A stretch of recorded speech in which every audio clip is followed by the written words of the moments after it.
Muy buenas tardes. Les damos la más cordial bienvenida a las novenas jornadas de las infancias, sentidos y prácticas educativas e investigativas con las infancias en tiempos de crisis y al simposio virtual de prácticas profesionales de las licenciaturas de este segundo semestre de 2020. Hoy damos la más cordial bienvenida a un invitado muy especial, al abogado y escritor mexicano, el doctor César Benedicto Callejas, quien nos acompañará con su conferencia Oficios compartidos, escribir y sobrevivir en América Latina. Doctor César Benedicto, muchísimas gracias por aceptar su invitación para participar en este evento de la Facultad de Educación y Ciencias Sociales del Tecnológico de Antioquia. Bienvenido a Medellín. Al contrario, muchísimas gracias y aprovechando la tecnología que me permite estar cerca de un país que quiero mucho, que admiro mucho y al que le tengo un profundo cariño. Muy bien, doctor, muchísimas gracias. A continuación, entonces, voy a proceder a leer la semblanza de nuestro invitado. Después lo escucharemos a él en la conferencia que nos impartirá y al final de la sesión dejaremos entonces espacio para las preguntas. A su vez, les solicito por favor llenar el registro de asistencia al final de la conferencia. En un momento lo colocaré en el chat para que por favor nos colaboren en el diligenciamiento. Procedo entonces con la presentación de la semblanza del doctor Callejas.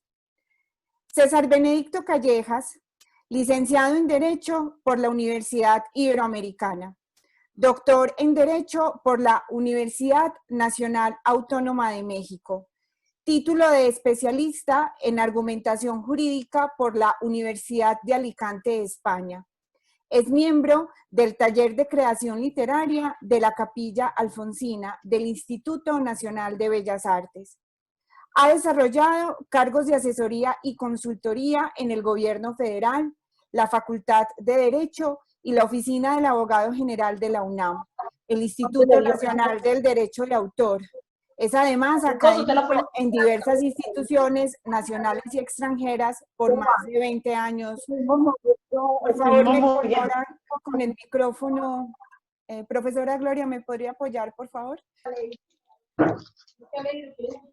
Muy bien. Solicito, por favor, a la asistencia que silencien el micrófono. Muchísimas gracias. El doctor Callejas es director del Seminario de Patentes, Marcas y Derecho de Autor de la Facultad de Derecho de la UNAM, jefe de asesores del director general de Derecho de Autor y el director general del Instituto Nacional del Derecho de Autor. Es miembro del equipo de redacción de la Ley Federal del Derecho de Autor vigente, colaborador en libros y revistas especializadas en la materia.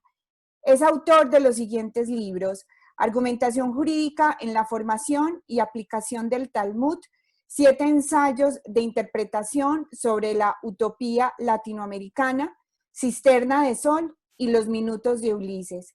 Es además colaborador del Israeli Times y el periódico Excelsior. Doctor Callejas, está en su casa. Adelante, lo escuchamos entonces. Muchísimas gracias. Me honra mucho, sobre todo Carolina, quien conozco, quien aprecio mucho, una de las más grandes conocedoras de la obra de Alfonso Reyes en el continente, sin duda alguna. Y me honra porque es como estar un poco en casa. Y lo digo también porque estar en América Latina es estar en casa. Yo creo que no hay sorpresa más grande cuando uno baja del avión dentro del propio continente y escucha hablar español, con otro acento, con otras palabras, con el dulce acento colombiano, con las palabras que Colombia usa, que nosotros no usamos en México, pero que compartimos ese trasfondo común. Y me da muchísimo gusto poder compartir en los próximos minutos mi experiencia, porque le decía a mi editor de Israeli Times hace un momento que pues los escritores en América Latina, más que hacernos expertos en letras, nos hacemos expertos en sobrevivencia. Colombia tiene 2 grandes ejemplos, el mismísimo Gabo y Álvaro Mutis, que son sin duda grandes sobrevivientes que hicieron de todo antes de terminar por fin viviendo de la letra. Pero creo que hay una primera gran dicotomía que hay que resolver. En primera instancia, si uno debe o no dedicarse solamente a escribir. Cuando yo era estudiante de la licenciatura, me acuerdo que teníamos un profesor, yo estudié Derecho y me junté siempre mucho, mis amistades más bien estudiaban comunicación, entonces pues yo pasé mi licenciatura entre futuros cineastas, futuros escritores, y creo que eso es algo que enriquece mucho, convivir no solamente con la gente de la carrera propia, sino con los demás. Y ella decía que cuando la gente está escribiendo y pone cara de dolor, el poeta de Servilleta en el café, le decía, oiga, si le duele mucho, no escriba. De plano, si le va a doler, mejor no lo haga. O cuando uno le preguntaba, ¿y tú qué te dedicas? No, pues estoy escribiendo una novela. Ah, entonces quiere decir que no tienes trabajo. Y en fin, si debemos o no vivir enfocados a la letra, sobreviviendo a todo, pese a todo, o si debemos convivir con el mundo. Esa es una primera cuestión y ahora trataremos de resolverla. La segunda es que hay países, como los nuestros, donde escribir es una tarea ingrata porque se gana muy poco. Yo he dedicado gran parte de mi vida a la tarea del derecho de autor y ciertamente uno de los que menos ganan dentro del ciclo de la comercialización del texto es el autor. No es raro en nuestro continente que le publiquen a uno en un periódico por el gusto de publicar o por la difusión que a uno le dan sin que le paguen un centavo. Y entonces, en ese sentido, pues hay que buscarse el pan y hay que hacerlo como mejor se pueda. Yo creo que, por un lado, aún los autores que pueden vivir solamente de escribir, deben vivir en el mundo. ¿A qué me refiero? No se puede escribir de lo que no se ha vivido.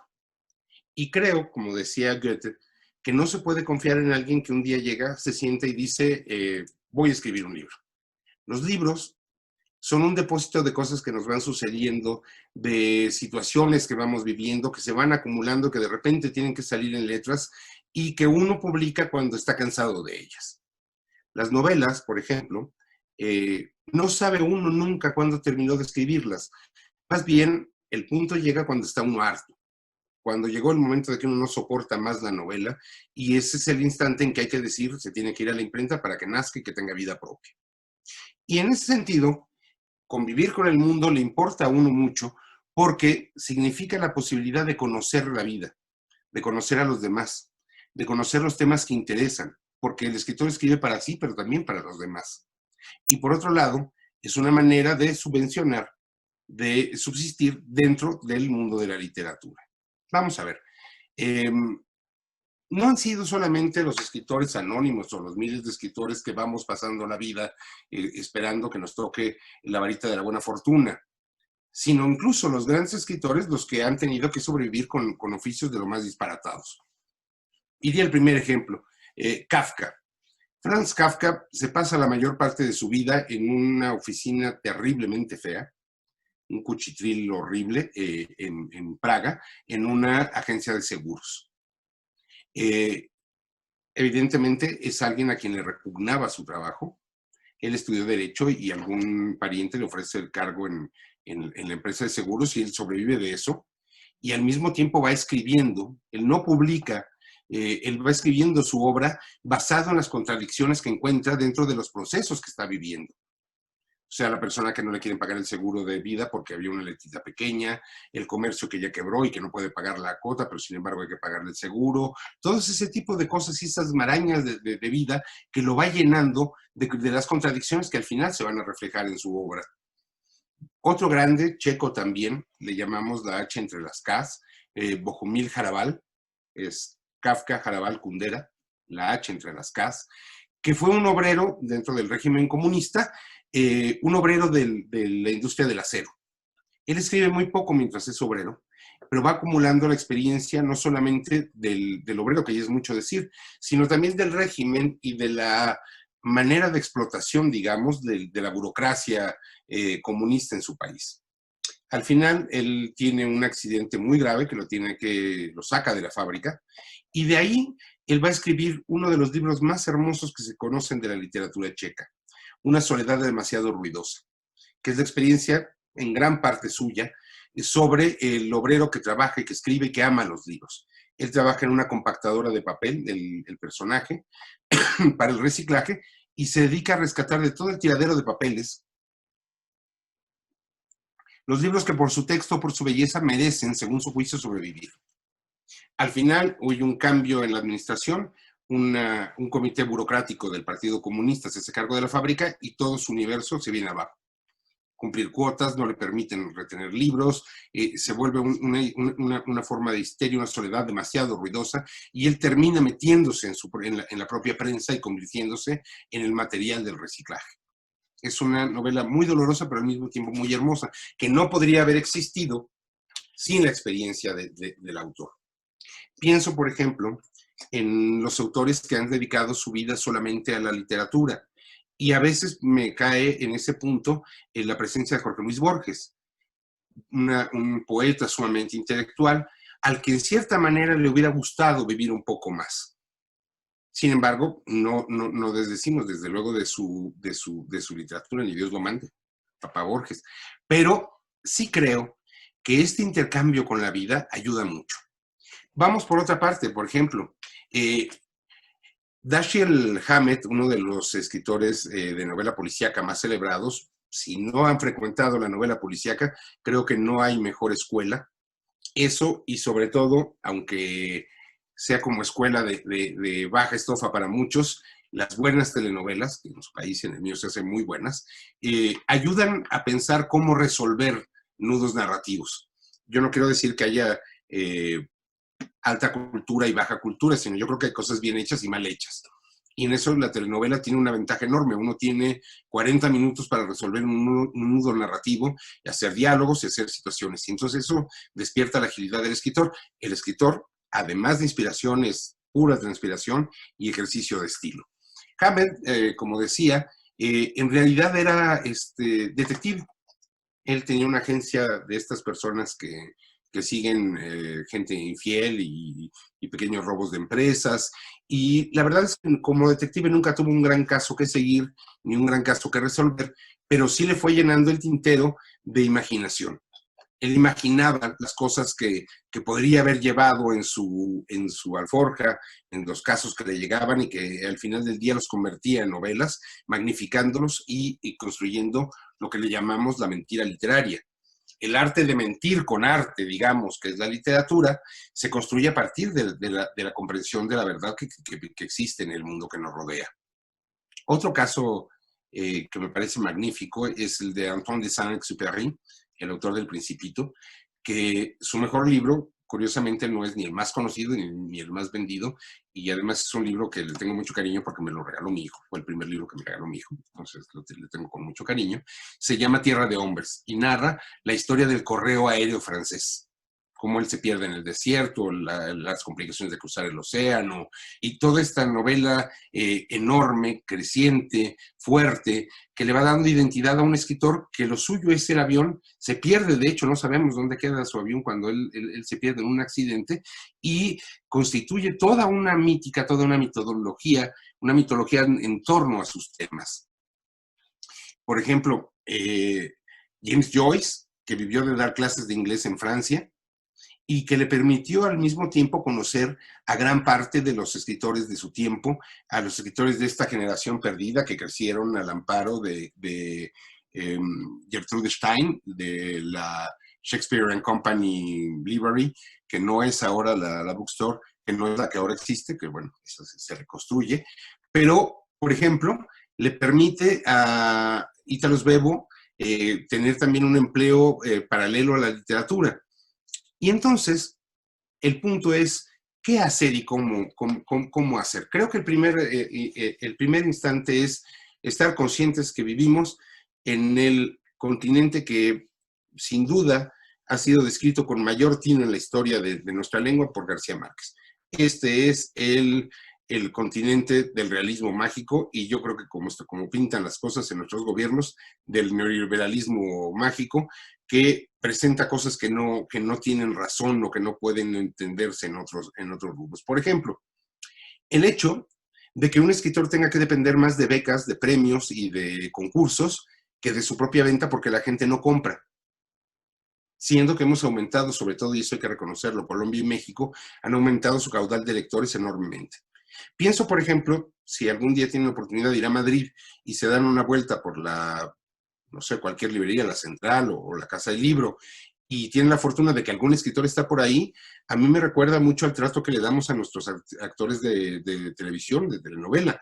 La gente los sigue, la gente los reconoce, y el escritor vive de lo que vende. Y no me refiero solamente a los grandes vendedores, sino que sucede el fenómeno que tenemos ahora con lo que le llamamos influencers, que son como llamaradas de petate, decimos en México, de estos pequeños productores que van generando fama instantánea. En Europa, por ejemplo, o en los Estados Unidos, es más fácil vivir de la literatura. En América Latina hay que aprender a ser un sobreviviente. Y aquí hay varias opciones. Primero, hacer como hizo el Gabo, ser fiel a la causa, ser fiel a la vocación y entonces tirarse a los brazos del periodismo, que no es un género menor, pero en el cual puede ejercerse la pluma. Muchos de los escritores, mientras estamos generando novela o estamos esperando las ediciones, que en México además no sé allá, pero aquí tardan muchísimo, vamos haciendo letra dentro del periodismo, y más que hacer periodismo, hacemos periodismo literario. La gran ventaja de García Márquez es que acumula, igual que Pérez Reverte, un caudal de experiencia enorme como reportero.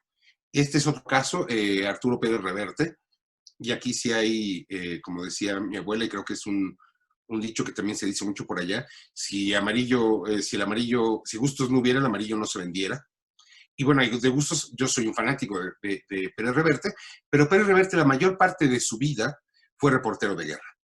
Y entonces no hay quien le gane una descripción violenta en sus novelas. Cuando él termine ese ciclo, se dedica, ahora sí, solo a escribir. Y bueno, con muy buena fortuna, porque conoce el gusto del público y lo conoce porque ha estado con él. O sea, él conoce y sabe qué es la literatura que puede salvar a alguien de la desesperación, de la tristeza, de la pena, que puede procurar alegrías y que puede provocar entretenimiento y al mismo tiempo, si no enseñanza, sí el goce literario. Por otro lado, también desde luego están el cumplimiento de las carreras mancuerna, digamos. En México se usó durante mucho tiempo que si uno no sabía qué quería estudiar y no quería hacer química, ni matemáticas, ni física, entonces estudiaba Derecho. Y nuestros grandes escritores estudiaron Derecho. Ojalá me toque la misma suerte de nacimiento, pero Alfonso Reyes fue abogado, Carlos Fuentes era abogado, Octavio Paz era abogado. Y entonces esta mancuerna de hecho, literatura es bastante común. Y es bastante común porque el derecho le da al escritor un caudal lógico importante, un rigor metodológico importante. Porque escribir, seguramente ustedes lo saben, es más un oficio que otra cosa. Uno se plantea la idea y decía Alfonso Reyes, una vez que viene la idea hay que vomitarla toda como viene y después hay que trabajarla. Y ese es ese trabajo en el que ciertas profesiones proveen de mejores ventajas. Otra mancuerna importante es la de ser profesor, académico y escritor. Y creo que es una de las mancuernas más peligrosas. Porque escribir, si se quiere hacer con arte, está enfocado a la lectura. Es decir, escribo para mí, gran parte escribo para mí y solo escribo aquello que me nace escribir, pero escribo para que me lean. Y para que me lean necesito escribir algo que interese. Y decía también don Alfonso Reyes que la literatura no se hace con ideas, se hace con palabras. Hay un ejemplo interesante. Alguna vez Reyes en una conferencia se le acerca a uno de estas mariposas de conferencia que nunca faltan, y le quiere hacer la plática y le dice, oiga, fíjese que yo debería ser escritor. No me diga por qué. Pues verá usted, yo tengo muy buenas ideas. Y entonces le dice Reyes, bueno, pues lástima, porque la literatura se hace con palabras, no con ideas. Y esto es algo muy interesante. Por ejemplo, no sé, se me ocurre pensar en la primera vez que a alguien de un pueblito de La Guajira o del llano en México lo lleva a su abuelo por primera vez a conocer un hielo. Y eso pues debe ser importante, creo que es una idea interesante.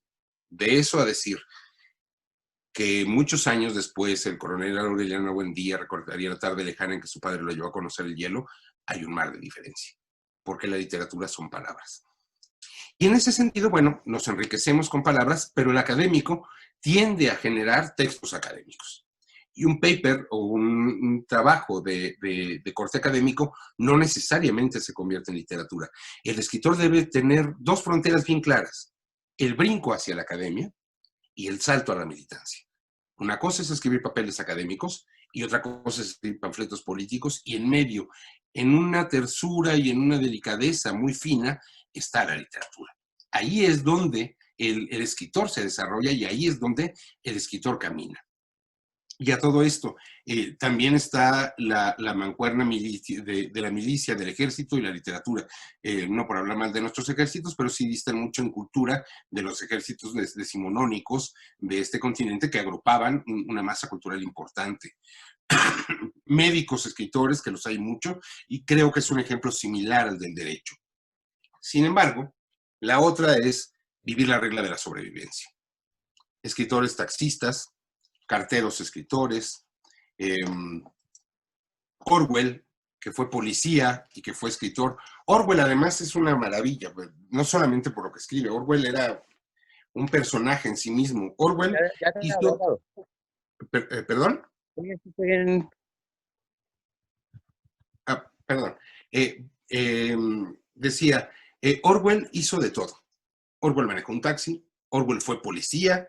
Yo creo que gran parte de su odio visceral en 1984 hacia el orden policíaco es por su experiencia policíaca, y fue también, bueno, soldado en la Guerra Civil Española, y al mismo y en alguna época fue dependiente de una librería.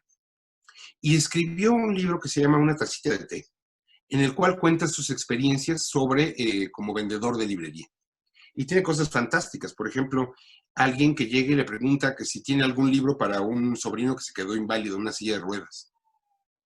O qué libro le recomendaba para una señora viuda que le gustaba tejer. Y él se construye unos ensayos maravillosos en torno a las preferencias y al papel del libro en la sociedad inglesa en la que él vive. Y entonces, bueno, también respondemos desde luego al milagro de la sobrevivencia latinoamericana. Y aquí creo que hay varias opciones interesantes. Una son las carreras las instituciones que permiten hacer carrera, los bancos, la diplomacia. Alfonso Reyes, por ejemplo, y México tiene una tradición importante de diplomáticos, escritores. Algunos caen por accidente por una o dos embajadas, como Carlos Fuentes, o diplomáticos de carrera, como el propio Alfonso Reyes, las instituciones bancarias, etcétera, etcétera. O bien, la posibilidad de ejercer por su cuenta propia algún oficio, alguna profesión. El hecho es que al final del día, lo importante es no pasmarse, no quedarse en la dulce esperanza de la próxima novela que será la buena, porque seguramente lo será, pero seguir adelante, porque vivir y sobrevivir en nuestro continente es una experiencia vital que muchos países desarrollados no conocen. Y haría yo referencia a dos textos que conozco y que hacen referencia a esta dicotomía. El primero lo escribió hace muchísimos años Sergio Ramírez, el gran escritor nicaragüense, autor de fantásticas novelas policíacas. Margarita está linda la mar, por ejemplo, que es una de las cosas más hermosas que he leído, Castigo Divino, que es también preciosa. Y él escribió un libro que se llama Oficios Compartidos. Y él partía de esta idea de que lo importante para la primera misión de un escritor latinoamericano es no morirse de hambre. O sea, para escribir hay que tener la tripa llena y por lo menos tener cierta comodidad o cierta tranquilidad de espíritu para poderse sentar a escribir. Y la primera misión es esa. Entonces, él decía, hay que vivir en el mundo que nos tocó, hay que mejorar el mundo que nos tocó, y hay que hacerlo a través del trabajo, y hay que hacerlo también a través de la literatura. La literatura, desde el punto de vista de Sergio Ramírez, es un ejercicio de voluntad. Más que de otra cosa, la idea de ser fiel a la vocación literaria y de escribir pese a todo, contra la esposa que ya se enfadó, que ya se enojó porque no llegó la quincena, porque no hubo clientes en el despacho esa semana, o porque el Uber no hubo tanto movimiento, y entonces le dice, bueno, claro, si ya no vas a hacer nada, te vas a poner a escribir, mejor ponte a hacer algo útil. Lo importante es persistir. Lo importante es ser fiel a la vocación. Maneras de publicar, ahora hablaremos de estas, hay muchas. Y llegado el momento en el que uno encuentre a su público y encuentre el libro que le permita a uno vivir mejor en compañía de sus letras. Sergio Ramírez, además, en este libro, trata también el aspecto de la revolución nicaragüense y del sandinismo, cómo un entorno de justicia social permitía un mayor desarrollo cultural. Y eso es cierto, y vivimos en sociedades muy contradictorias. Creo que si el escritor no es militante, que creo que no debe serlo, sí debe reflejar una sociedad en la que vive y sí presentar un compromiso social. Y esto, por otra parte, es importante para el diálogo con quien nos lee. Otro texto importante al respecto, lo escribió también hace algunos años una escritora italiana, Daria Galateria, que un libro que se llama Trabajos Forzados, que me encanta el nombre, y lo publicó la editorial Impedimenta, que si disponen de ella en Colombia, no se la pierdan, es una de las editoriales más hermosas que editan en lengua española. Y Galateria se plantea varios ejemplos de escritores que hacen otra cosa. Y ella sí va al fondo del asunto del sufrimiento y la contradicción entre oficios que parecieran no ser compatibles. La idea, por ejemplo, de escritores que tienen que hacer trabajos de ventas, Faulkner, por ejemplo. Y entonces, bueno, un hombre que después es terriblemente tímido y que tiene que tocar de puerta en puerta para vender algo. Escritores que han planteado la idea de, pues de plano, guardar las cosas hasta que sean mejores tiempos y volverse escritores tardíos, como por ejemplo José Saramago, que escribe una primera novela y si 30, 40 años después escribe la segunda y de ahí al Nobel. Creo que tampoco puede ser tan mal ejemplo y tampoco puede ser tan mala la idea si le fue bien con el Nobel. Pero todo está en nuestra necesidad de escribir y nuestra necesidad de ser leído. Y aquí hay varios aspectos que también nos permiten movernos dentro del pantanoso mundo de la modernidad. Yo agradezco sensiblemente el progreso tecnológico que nos permite tener este encuentro. Me hubiera gustado vivir en 1950 y que la Universidad de Antioquia y con la Universidad Nacional Autónoma de México me hubieran podido pagar un buen viaje a Medellín y darme una vuelta otra vez por Cartagena de Indias, que es una de las ciudades que más amo y que más me gusta en el mundo. Pero bueno, nos permite ahora, sin mayor coste y sin mayor problema, vernos. Pero también hay sus tentaciones. Yo creo que una de las grandes maneras de darse a conocer como escritor y mantenerse en el gusto o en la vista de la gente es tener un blog. Yo tengo un blog, cesarcallejas.me, y tiene 10 años. Tenemos un monto de visitas sobre los 3,000, 3,600, 4,000 personas al mes y va haciéndose en él lo que yo quiero hacer. Publico lo que quiero, recomiendo lo que quiero y el secreto está en que todos los días hay que publicar algo. Una sección los lunes, otra el martes y así cada semana y eso va garantizando y va fortaleciendo el diálogo. Otro son las editoriales que hacen trabajo solamente digital.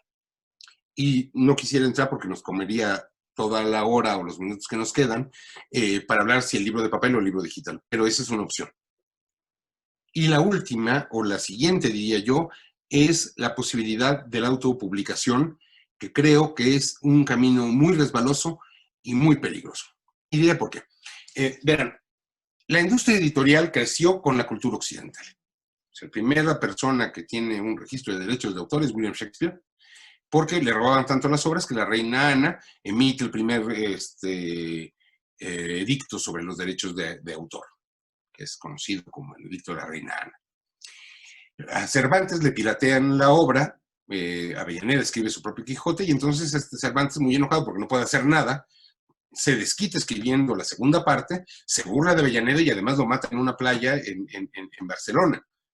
Pero bueno, al final del día, la autopublicación circula en este mundo gris. Las editoriales garantizan un mínimo de calidad al que la gente es sensible. No quiero decir que no sean autocríticos, yo no lo soy. No lo soy, soy un escritor que tiene muchos miedos, como todos los escritores, que tengo un lector, una lectora beta que me ayuda mucho y que si ella me dice que no, pues no sale el libro hasta que esté bien. Confío en 2 o 3 buenos lectores amigos míos y de ahí a buscar a la editorial. Porque la editorial además va a tener rutas distribución que no podemos tener con el libro propio. El libro propio tiene esa gran desventaja. Primero, que cuesta trabajo que la gente entienda que el hecho de publicar por uno mismo no significa mala calidad. Y sin embargo, sí está ausente de los filtros de una industria editorial. Segundo, nos hace creer que somos escritores. Y esto es algo bien peligroso. Yo creo que uno, y bueno, no lo creo yo, lo dice, quiero volver a García Márquez, que como ustedes podrán notar, mis autores favoritos pues son sin duda en lengua española Alfonso Reyes y García Márquez. Pero García Márquez dice que uno se siente escritor y uno es escritor el día que le pagan la primera vez por escribir algo. Más allá de eso es un aficionado. Pero entonces, el hecho de autopublicarse y de autocriticarse da la impresión de que es un escritor. Y ser escritor es algo que se conquista todos los días. Todos los días hay que escribir la página que va a salvar el día. Todos los días hay que buscar al editor. Y una vez que lo hemos encontrado, seguir sus reglas, pero estar sobre de él. Y una vez que que ha salido el libro, venderlo y preocuparse y no dejárselo a él. Estar presente, estar en los círculos que leen, que critican y hacer mover la obra. Sin embargo, creo que es muy ventajoso el mundo en que vivimos, porque hoy todos somos productores. Hoy todos con un pequeño teléfono inteligente, es medio bruto, pero igual con un teléfono inteligente, se puede crear obra todo el tiempo. El Twitter es una excelente vía de comunicación y un reto para cualquier escritor serio. Y con ello uno va constituyendo la idea, la presencia del escritor.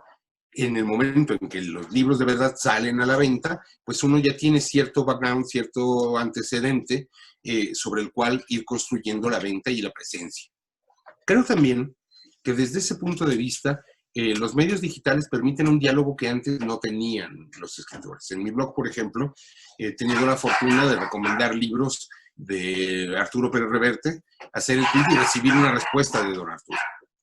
El mismo favor me ha hecho en alguna ocasión Houellebecq, el autor francés, alguna vez ahora, hace poco, Yoconda Belli, y esto permite mucho el diálogo, pero también con los lectores de todos los días que le dicen, oiga, me gustó su artículo, no me gustó, y entrar al diálogo, no engancharse con ello, ni ser abusivo con ello, pero sí estar presente.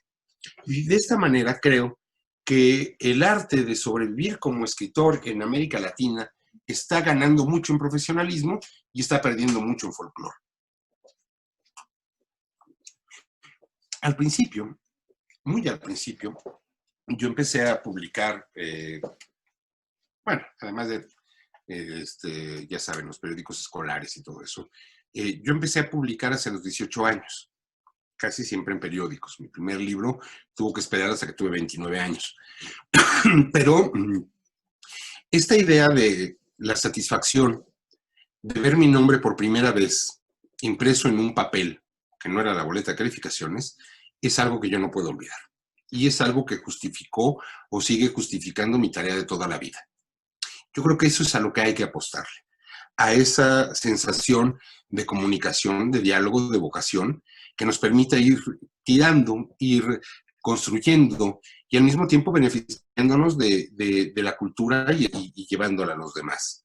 Creo que esta idea de que vamos ganando en profesionalismo, pero vamos perdiendo en folclore, se debe a que pues, los medios se van haciendo más profesionales y un blog es sumamente exigente. Alguna vez, platicando con estudiantes de una universidad privada en México, me decían, oiga, es que es muy terrible, pero mi blog duró 2 meses y al rato nadie me visitaba. Pues sí, maestro, porque pues hay que buscar algo que interese y hay que esforzarse en escribirlo bien. La gente es sensible a eso. Y cuando abres tu blog estás en competencia con millones de gente que no conoces. Y hacer tu nicho, la gente que después va a comprar tus libros, que es la que te va a criticar y que es la que te va a leer.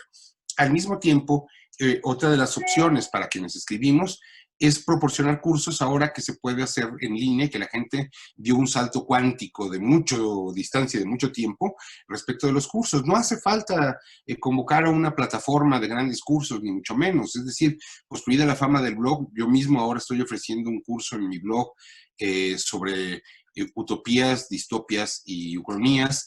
Y bueno, cesarcallejas.me, ahí está a la vista, la gente se puede inscribir, me permite tener alumnos de Colombia, de la Argentina y de España ya mismo, y podemos construir este diálogo y al mismo tiempo ir generando nuestra propia margen, digamos, de acción para seguir escribiendo.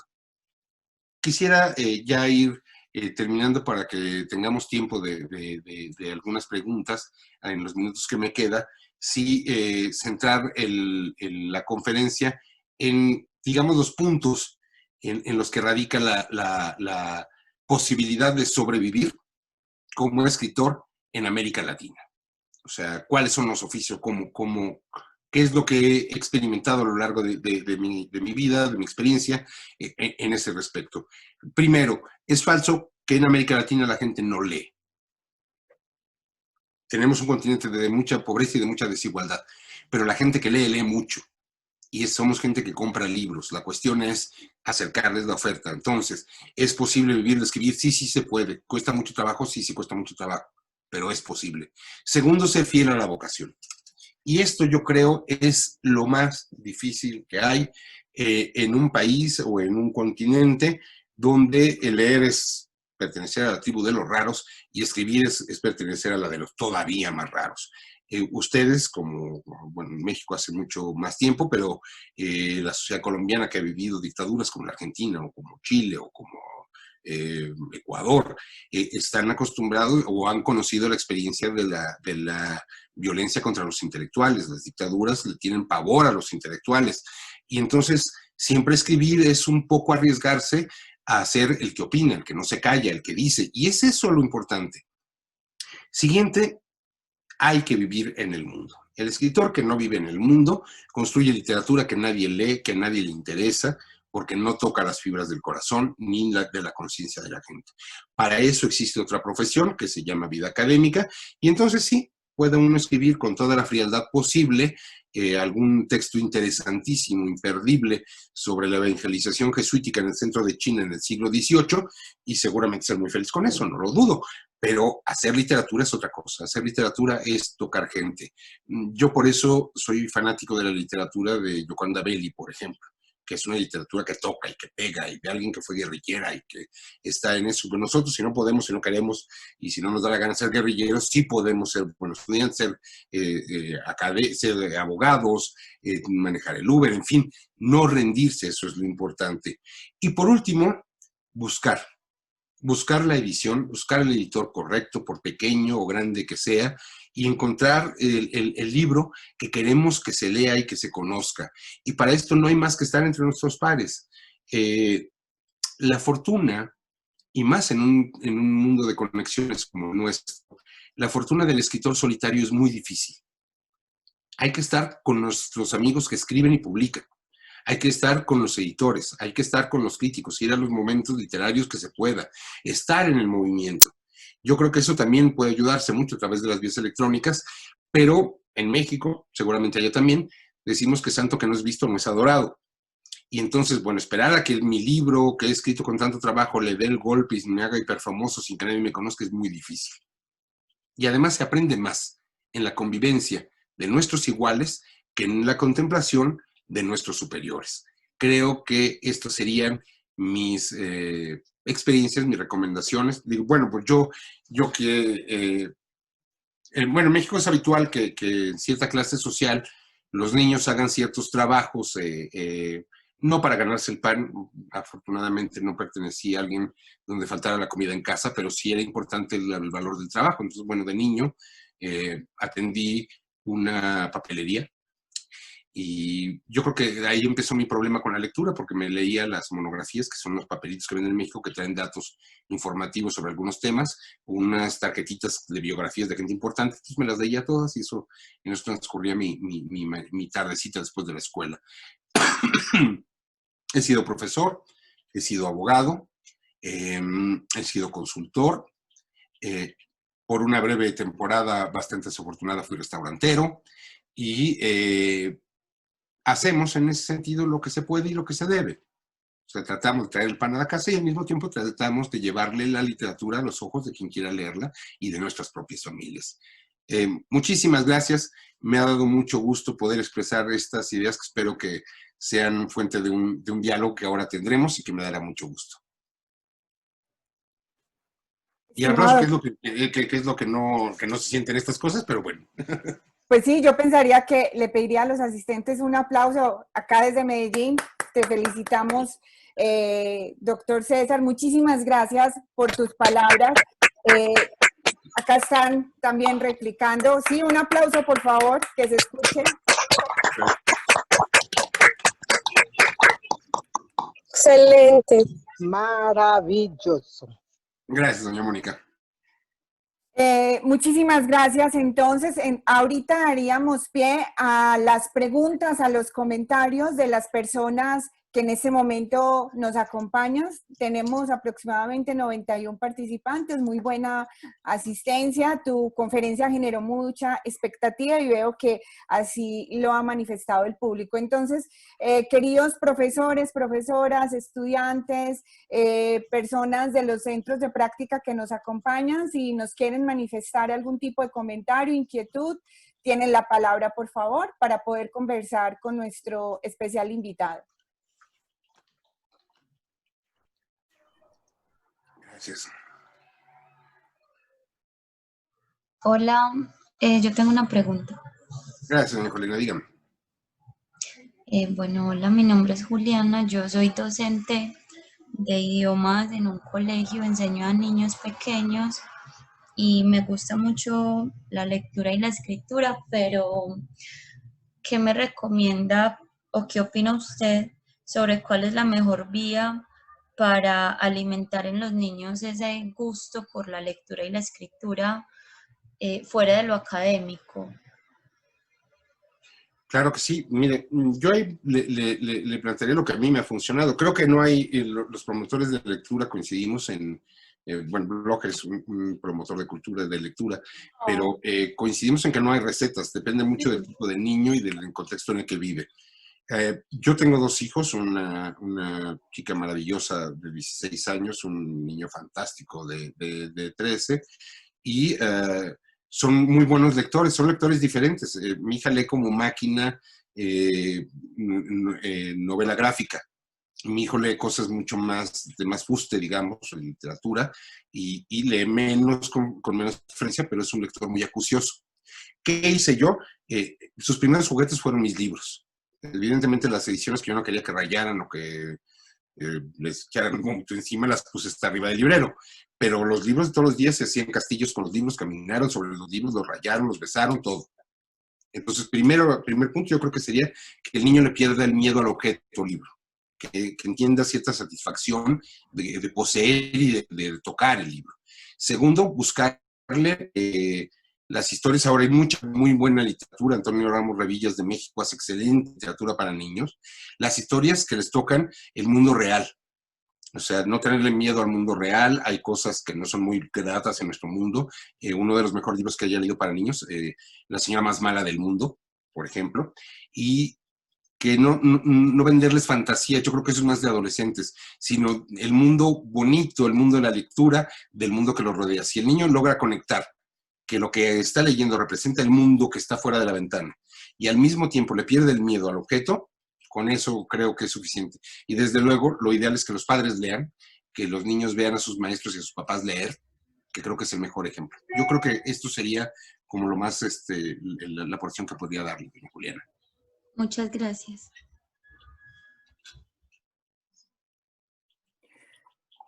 Por acá tenemos otra pregunta que nos la escribe Mari González Ortiz.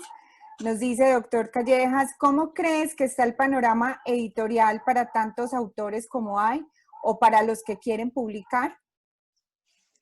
Muy difícil, desde luego muy difícil.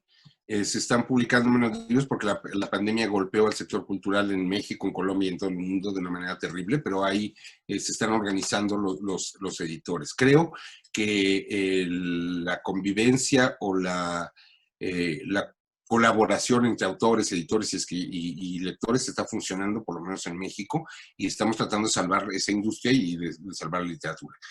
Ahora, creo que hay como una infatuación o como un mito sobre las grandes editoriales.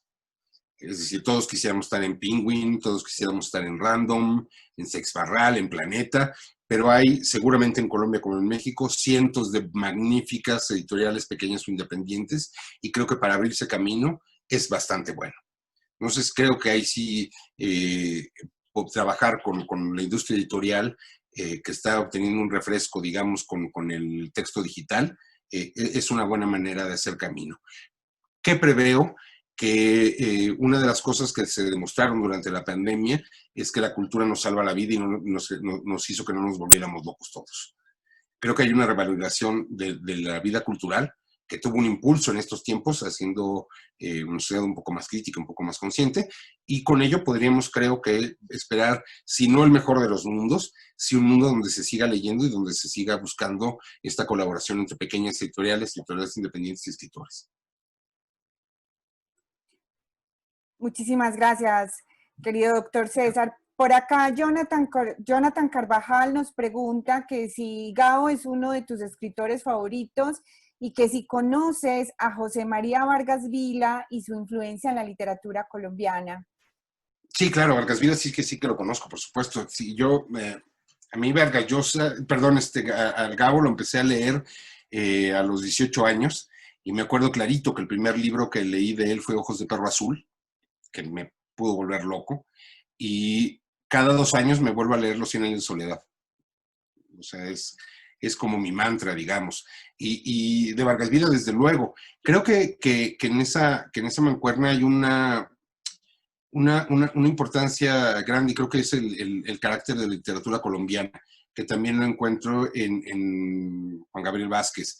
El nexo de no conformarse con la realidad tan dura que hemos vivido tanto allá como acá, sino domarla y hacerla literatura. O sea, es muy diferente del estilo argentino, por ejemplo, de la crudeza del testimonio argentino, porque en el tratamiento de los colombianos hay una dulzura de la esperanza que siempre está presente, y si a mí la realidad como colombiano no me gusta, entonces la hago distinta y la escribo distinta, sin despreciarla, pero construyendo un mundo nuevo sobre eso que puede ser tan doloroso como la guerra del narco, como la pobreza, como todas estas cosas que nos han tocado vivir. Pero sí, desde luego, creo que debería ser obligatorio leerse por lo menos al Gabo, ¿no? Qué bueno que tenemos esas recomendaciones. Sí, adelante, profesora Gloria. Buenas tardes, profesor César. Gracias, doña Gloria. En Comunicación Transmedia trabajamos el tema de la literatura co-creada, de la expansión de la obra por parte del lector y cómo surgen nuevas obras que a veces transgreden los derechos de autor de originales. Y usted ahorita ponía un bellísimo ejemplo que es el Quijote de Avellaneda, que para mí es como de los primeros ejemplos de comunicación transmedia co-creada. La gran pregunta mía es, ¿usted qué opina sobre eso? Sobre esa co-creación que se deriva de la lectura de las obras y de la creación de nuevas obras a partir de los autores. Sabemos que eso pues tiene un fuerte enfrentamiento desde el derecho de autor, pero también quería saber qué pasa desde la literatura. Mire, yo creo que aquí enfrentamos precisamente el núcleo de esta conversación. Perdón, pero yo sí quiero que me paguen por mi obra. O sea, me da mucha pena, pero pues sí me gusta que me paguen por la gente que lee mis libros, ¿no? O la gente que compra el periódico de los periódicos donde escribo. En fin, creo que es un debate que la propia tecnología y la propia realidad tiene que ir resolviendo. Yo estaría absolutamente en contra de la anulación del derecho de autor. Eso por un lado. Pero también estoy absolutamente en contra del hecho de que no seamos tolerantes con las creaciones destinadas a la educación, a la promoción de la cultura, digamos, al crecimiento comunitario, y sobre todo en estas obras que van implicando tomar muchas cosas y coparticipación de mucha gente. Yo creo que como veo las cosas en el mundo del derecho de autor en el mundo, vamos a evolucionar o estamos evolucionando muy rápidamente a modelos coparticipativos, es decir, hablar con la editorial, hablar con el productor, hablar, etcétera, y llegar a acuerdos que nos permitan a los creadores convivir no necesariamente con la aportación monetaria, sino con otro tipo de satisfactores que también incidirían en nuestro nivel y nuestra calidad de vida. Lo que sí es importante decir es que lo que tenemos hasta ahorita es un régimen de derechos de autor que también merece ser protegido. Casi que usted habla, me recuerda el caso de los libros de Agatha Christie, que ahora su editorial, que es de su familia, ha permitido la co-creación siempre y cuando las obras salgan de la misma editorial de la familia y lo negocien, ¿no? Sí, Por bueno, ejemplo. allí hay de todo. Ustedes, bueno, no son muy jóvenes, la mayoría supongo, pero ustedes se acordarán que poco después de que murió Jorge Luis Borges hubo una sequía horrible de obras de Borges porque María Kodama subió los derechos de adquisición de las obras de Borges al cielo y entonces nos quedamos sin obras completas durante varios años. Eso por un lado. Pero la idea, por ejemplo, de Agatha Christie ha vendido tanto que ya qué más da. Me explico, en México tenemos un régimen que permite que los derechos de autor duren toda la vida del autor y 100 años después de su muerte. 100 años, o sea, eso me parece escandaloso. Y creo que son de esas cosas que en México quisimos hacer ayudando a los escritores y acabamos ayudando a quién sabe quién. O sea, 100 años después de que yo me muera, pues habré trabajado para el novio del amigo del hijo de mi hija. No lo sé. Pero creo que sí hay que ser tolerante con este tipo de modelos. Y es importante porque estar pendientes del régimen del dominio público permite muchísimas opciones culturales. Creo que además hay colectivos que están trabajando en el sentido de creaciones en cooperativas, digamos, o creaciones colectivas que permiten mejorar este tipo de cosas. Creo también que ahí desde el punto de vista, por ejemplo, de las instituciones culturales deberíamos trabajar más con las editoriales para encontrar formas de comercialización que permitan tener más acceso a la cultura sin pagar tantos precios, ¿no? Y, por ejemplo, los músicos lo están haciendo bastante bien con el streaming, lo están haciendo muy bien con la venta de cuestiones de los promocionales, sus productos en torno a sus conciertos. En cine, también la conversión en el streaming y antes de la pandemia los estrenos paralelos en plataformas, cines y video, rompió muchos tabús. Creo que se puede trabajar en ese sentido. Ahora, el de Agatha Christie, pues es un caso que va abriendo sendero, pero bueno, ahí sí depende sobre todo de la voluntad de los herederos, ¿no? Muchas Buenas gracias. tardes. Muy bien. Acá tenemos otra pregunta de Fabio Augusto García Urrea. Pregunta, doctor, ¿qué relaciones logra establecer entre mercado y la exclusividad en nuestras producciones? Yo creo que la base del mercado es la exclusividad. O sea, nadie va a vender algo que pueda hacer otro. Si alguien tiene una casa y la pone a la venta y hay 16 personas vendiéndolas, difícilmente pues, alguien querrá hacerse cargo de la venta por sí mismo. Es decir, si cualquiera puede editar mis libros y no puede vender exclusividad, es muy difícil que alguien se anime a publicarla. Creo que sí, el secreto de la explotación, hasta donde conocemos, es la exclusividad. Por eso hay que ser muy cuidadoso con los libros, con el derecho de autor, qué es lo que uno negocia, qué es lo que uno regala y qué es lo que uno vende.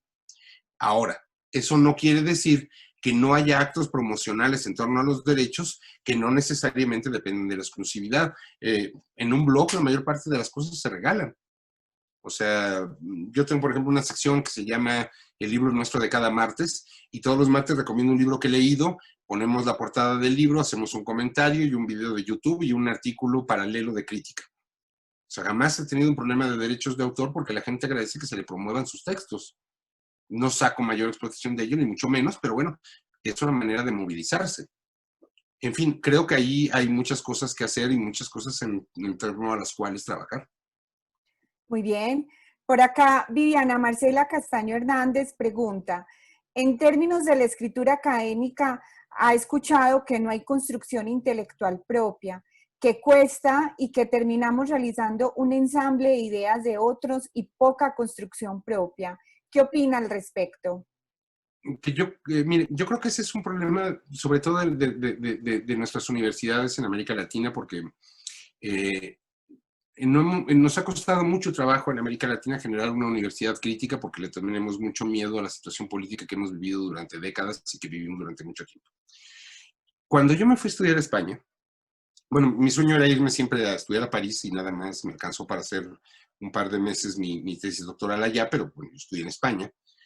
Y yo llevaba mi proyecto de mi tesis doctoral y lo tiré a la basura al primer mes de clases, porque yo estaba acostumbrado al ritmo de la Universidad Latinoamericana, que es esta repetición y esta no construcción, y en la alabanza al maestro y en la alabanza al líder, y entonces enfrentarme ya en un contexto en que todo el mundo se criticaba y después se iba a tomar una cerveza, para mí fue un shock. O sea, yo recuerdo haber estado en una clase donde un tesista llevaba su avance doctoral, lo hicieron pedazos, y saliendo nos fuimos todos a tomar una cerveza y todo el mundo tan amigo como siempre. Creo que en eso nos falta espíritu crítico. Creo que la universidad en América Latina está costándole mucho trabajo, y también es un tema presupuestario, encontrar caminos propios, encontrar conciencia crítica y sobre todo no ser cobarde con las ideas que hicieron las grandes universidades de Colombia y de México en los años 50. Digo, ustedes recordarán, las universidades en Colombia tienen una época dorada en los años 50, México también. Y entonces creo que avanzar sobre ese punto y sobre todo en humanidades es importante. Creo que también gran parte de la estructura de un trabajo académico no es la originalidad, sino la fundamentación. Entonces, sí hay que pararse en los hombros de los gigantes para mirar más lejos. Pero es ese pequeño aparato crítico y esa idea que queda al final sobre lo que hay que trabajar. Muy bien, por acá Mónica Mesa, que te invita a que le des una entrevista. Ahorita nos ponemos en contacto contigo, Mónica. Ella pregunta, hablando de literatura y periodismo, ¿usted cree que es importante que los licenciados en literatura y lengua castellana se acerquen al periodismo? Sí, yo creo que, y lo digo así con toda la certeza y con toda la franqueza, sí, hubo un tiempo que los escritores tenían mucho miedo al periodismo porque decían que lo echaba uno a perder. Creo que el periodismo, y aquí también hay que hablar del Gabo, ahora les voy a contar una anécdota al final, que convirtieron el periodismo latinoamericano en otra cosa. O sea, hay periodistas en América Latina que hacen verdadera literatura y la hacen muy, muy bien. Creo que sí es importante porque el periodismo, sobre todo nuestro periodismo, narra el día a día y la conciencia popular.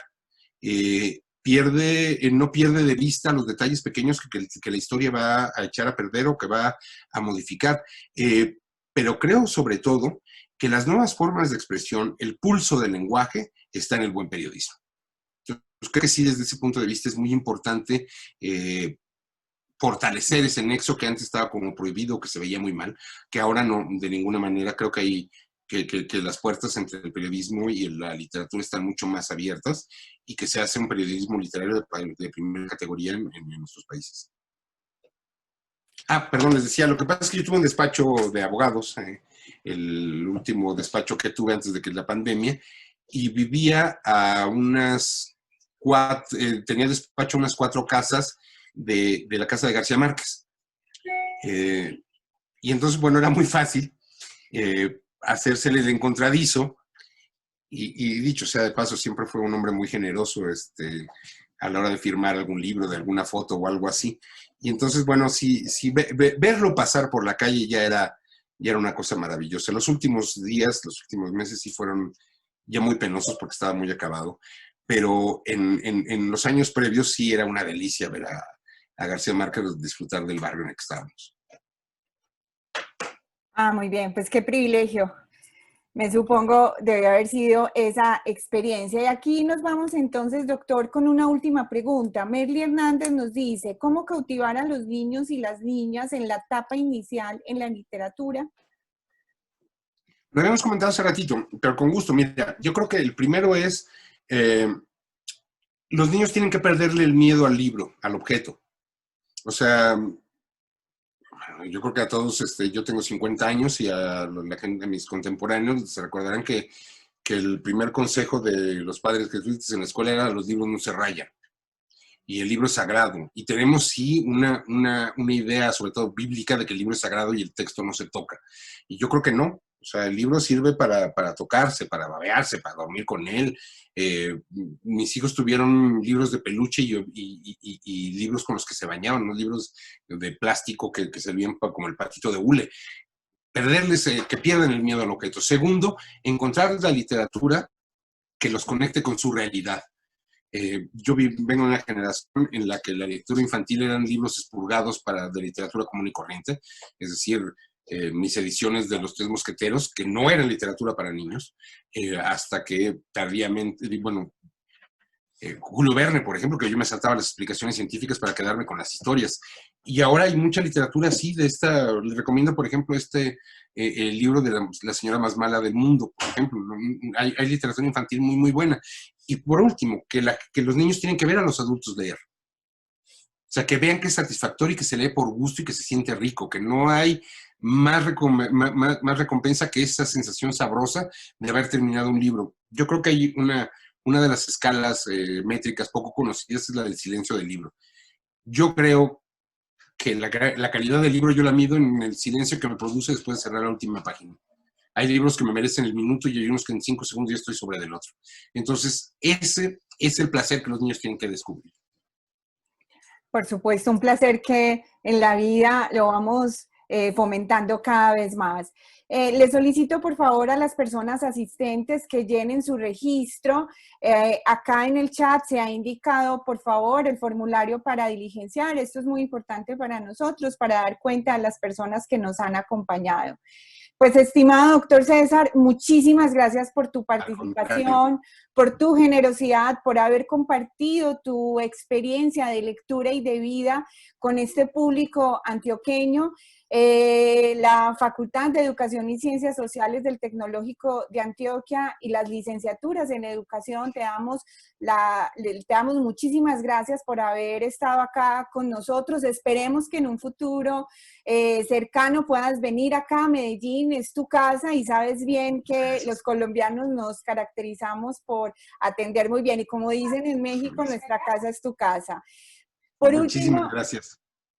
Por último, quiero recordar también a nuestros asistentes las actividades que tendrán lugar los próximos días. Para el próximo 13 de noviembre a las 2 de la tarde tendremos el panel de socialización de experiencias de los programas de formación en licenciatura en educación infantil frente a la crisis por el COVID, estrategias y aprendizajes. Es una actividad sincrónica.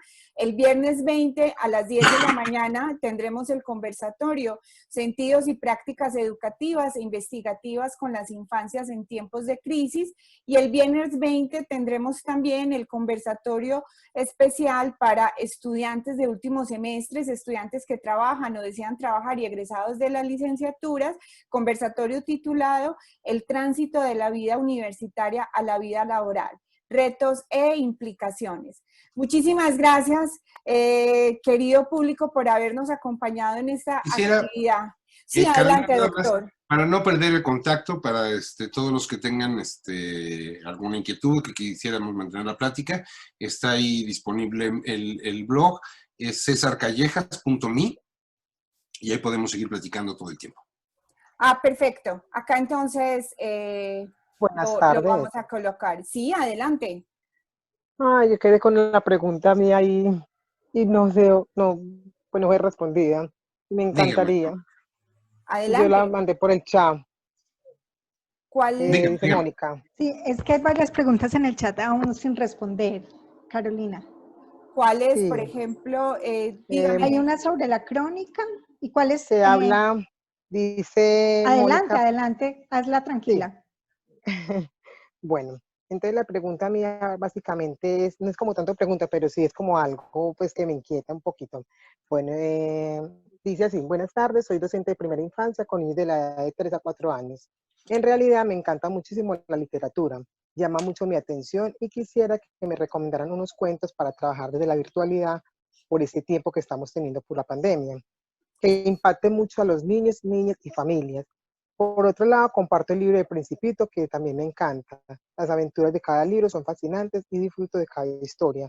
Muchas gracias por el espectacular espacio que nos han brindado y espero que continúen cuando puedan compartirnos estos maravillosos encuentros. Mira, doña Mónica, yo creo que el que le acabo de recomendar seguramente lo edita el Fondo de Cultura Económica, seguro lo encuentran allá también, y si no, para en una versión digital en el fondo, La señora más mala del mundo. Yo creo que es un libro magnífico para primera infancia. Creo que a mí me funcionó muy bien con mis hijos y a mí mismo me volvió loco. Harry Potter parece de lo mejor que se ha hecho en los últimos años. Y los libros de Antonio Ramos Revillas, el mexicano también, que tiene una colección de libros fantásticos para niños. yo creo que con estas recomendaciones podría ir caminando un poquito. Muchísimas gracias. Dios lo bendiga. De hecho, acá en Medellín ya tenemos una filial de la librería del Fondo Fernando del Paso, que queda acá por la calle 49B, muy cerca al estadio. Ahí se podría encontrar muchos títulos mexicanos. Bien, por acá tengo otra pregunta, doctor César, si usted me permite. Sí, adelante. Adelante, tenemos unos minutos más todavía. Jaime Nieto pregunta, ¿qué opinión tiene de la crónica y cómo percibe este nuevo boom? Yo creo que la crónica ha sido de los géneros que han evolucionado con mayor celeridad por la misma necesidad de nuestros tiempos y que además se convirtió en un puente entre otras literaturas, sobre todo la anglosajona y la nuestra, sobre todo la norteamericana y la nuestra. La idea de la novela de no ficción, que es dominante tanto en la literatura en lengua inglesa como en lengua española, parte de la idea de la crónica. Creo que un gran ejercicio para los creadores está hacer crónica y tratarla de hacer. Estos tiempos de pandemia dieron para mucho en ese sentido y yo mismo estoy por terminar una novela futurista sobre México después de la pandemia y creo que desde ese punto de vista la idea de la crónica, la novela de no ficción es el pulso de nuestro tiempo y creo que todavía nos falta mucho por ver en ese sentido y celebro que sea el puente de comunicación con otras literaturas.